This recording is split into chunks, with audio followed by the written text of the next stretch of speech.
L'alcool a tellement pris possession de votre corps, de votre métabolisme, qu'il devient votre oxygène.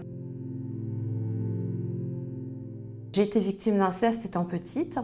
Ça a été entendu par mes parents, mais ils n'ont rien fait à l'époque, c'était très tabou.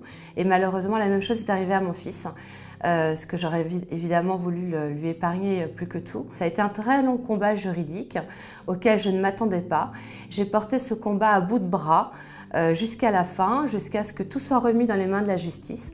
Et je ne pensais pas que la justice soit aussi longue. Au moment où je me suis retrouvée sans n'avoir plus rien à faire, eh bien, c'est là où j'ai commencé à boire. Je me suis tournée vers la vodka principalement parce que c'est un alcool fort, qui n'a pas d'odeur. Je n'ai jamais été non plus très amatrice de différentes marques de whisky, de rhum, qui ont un goût très prononcé. Et en tant que femme, en tant que mère, c'est vrai que pour moi c'était plus évident de consommer de la vodka parce qu'il n'y a pas d'odeur, c'est transparent, ça ressemble à de l'eau. Les petites bouteilles, elles servent en tant que femme aussi à cacher l'alcool dans tout ce que l'on peut trouver comme vêtements, dans le sac. Donc c'est très pratique parce que ça se dissimule partout, dans les bottes, les pantalons. Vous ne pouvez rien faire sans avoir consommé de l'alcool dans la journée. C'est-à-dire que vous tremblez, vous avez de sueur, vous avez des palpitations, les bruits se multiplient, vous pouvez avoir des hallucinations, des déliriums très minces, vous n'êtes pas bien debout ni allongé, vous ne pouvez rien faire. On ne peut pas guérir de l'alcool parce que l'entourage le décide ou vous y invite. Ça ne fonctionne pas. Il a fallu que je touche le fond, que je tombe au fond du gouffre avec une multiplication des hospitalisations, des interventions de policiers, de médecins, où je me suis retrouvée sanglée dans des hôpitaux. Et donc, un matin, j'étais très alcoolisée et bon, je savais que si je continuais à boire, j'allais mourir très clairement. J'en étais à plus de 2 bouteilles de vodka par jour. Je me présente à un centre d'addictologie, je vois une personne, secrétaire, qui tourne 3 pages.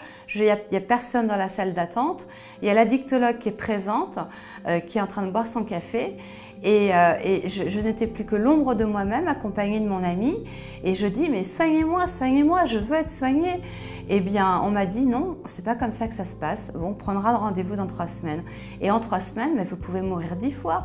Vous pouvez tuer aussi en voiture. Quand on arrive à l'hôpital, qu'on se retrouve sanglé, eh bien, on attend que votre taux d'alcool descende. Et après, il n'y a rien. C'est-à-dire qu'on vous laisse partir de l'hôpital sans prescription médicale, sans rendez-vous avec un médecin.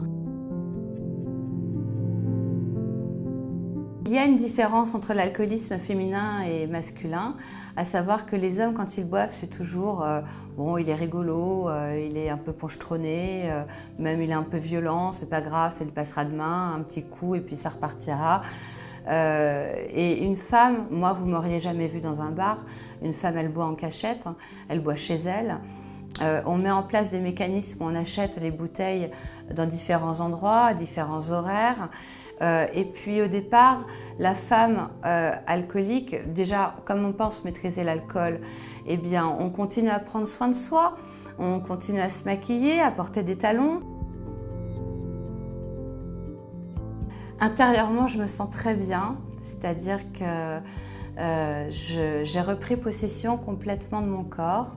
J'ai retrouvé, parce que l'alcool abîme aussi votre système nerveux, vous abîme et vous oubliez tout, vous avez des trous de mémoire, vous ne vous souvenez pas de ce qui s'est passé la veille, vous ne voyez pas les saisons passées depuis que je ne bois plus.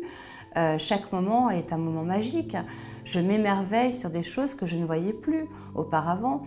Et c'est vrai que c'est une renaissance de ne plus boire.